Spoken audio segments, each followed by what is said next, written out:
morning, everyone. It is 10:30 and I have already made the flower decoration for our house altar. You saw that.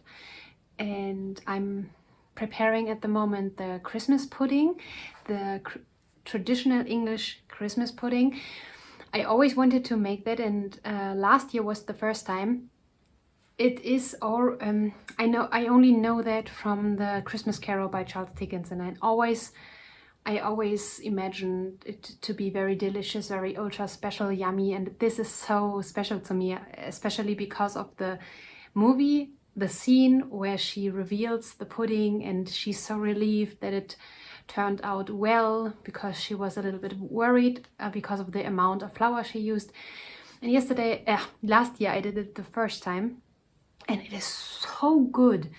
We don't do the burning thing, so in the movie it looks very crusty, crunchy, hard on the outside, but I assume it's because of adding the brandy and burning it, and we don't do that because we don't like alcohol so much.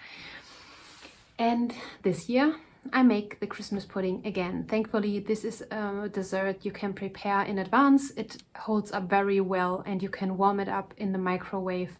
So great for a Christmas dinner. So I did that, and I cleaned the bathroom today. So I try to do these things that get dirty quickly shortly before the weekend or shortly before a feast that is coming up. And this year it's weekend and feast. I think you say in English Solemnity Day. In German we say Hochfest, word by word, high feast. So Pentecost, Christmas, Easter, and several other ones. I think all in all we have 6 or 7 Hochfeste, solemnity days.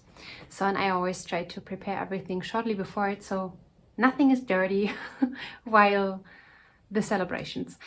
And I woke so early this morning because I went to bed very early yesterday. You can imagine why. I was able to knit a square into my scrappy pillow cover and start a second one. And because I don't have to do a lot today and we start into the weekend as soon as noon hits, I'm sure I can knit maybe 1 or even 2 other squares. Okay, so that makes 1, 2, 3, 4. It's the 4th. And here is the 5th of 10. In the last row, so every row has 10 squares, and I need to finish this last row to finish the pillow. You know what I didn't do the past, I would say 14 days? Weaving in the ends, but that is not a problem. It was the same with my first pillow cover. I will finish it, I can use it, and if I get around to do it before I wash it, or even if I decide I will pull it off and wash it, then I can weave in the ends. That way I don't waste my time, and I could use to knit and finish this by Christmas. Normally I don't have a problem with weaving in ends, and I really don't have a problem. It was just like, oh, let's knit the next square and don't lose time. So that's that. My scrappy cowl has a project bag now, so every mini I open gets into the bag, and I see me knitting this during the holidays, so that's okay. And you know, I knit this stripy green striped sock by Opal. I still have to turn the heel and knit the foot, but as soon as I get to it, I know I can finish it within a day. And I decided to cast on this after this, because I'm so curious how it knits up, and I still haven't looked up cast on pictures, and I won't do this because as I assumed, because I don't know how they knit up, I'm more excited and more curious, and that gives me the drive I need to knit through my subscription, and that way it's so much more fun. I thought about something the other day when it comes to these kind of things. Back in the day when we didn't have internet, or not everything was online, we got so much more joy out of several things than we do today. Let's take the subscription, for example. I mean, imagine not having the possibility to see how they knit up.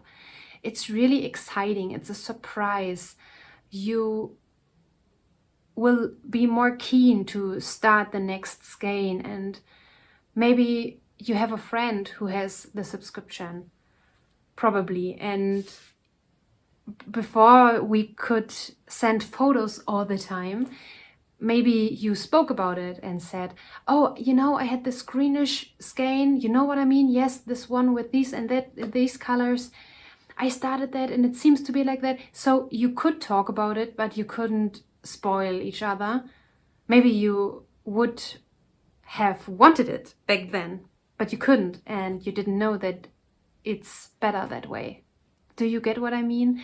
I think about these kind of things very often. For example, when I don't know, set up my bullet journal, or if I want to write a greeting card and I need inspiration. Back in the day, I went to my bookshelf and looked for inspiration for texts, or I asked my parents or my friends or so. And now we go online and Google it, or even worse, you type in ChatGPT, write a greeting card for my grandma, so, or give me a Christmas poem or something. And it takes the human aspect out of it, and so much joy and so much nuance. It takes so much away from... Don't get me wrong, I love the internet. I'm so grateful for it. Otherwise, I wouldn't be able to communicate with you and find friends online who share my values and my hobbies, because I don't have friends here where I live who share hobbies and values with me. So it's such a help to have the internet. It's lovely to be able to talk with people from the US instantly, you know, not writing a letter and waiting 2 weeks till it arrives and so on. But I think here and there we have to push some things away from us and not go the convenient way. For example, look how the Opal subscription knits up. For example, when I was a child, I never looked into my advent calendar beforehand. I had cousins and friends who did that, and I never understood, because you take away the joy from it if you spoil yourself and look in every door. We say door. In German, we say an advent calendar has 24 doors. Yeah, so I don't know. I think we have to force ourselves to put things aside, or to wait a little longer, not instantly look up, Google. For example, that's making me very sad. Sometimes I ask people, especially my age, something I want to know. Do you know who the president of this country in that year was? Or can you remember how this thing worked? Or and the first answer often is, you can Google that. Yeah, I know, but I like human interaction. You know, I like to talk with people. Or when I had to, we had internet very late in our house. My papa was very skeptical about it, and he was so right. So we got it very late.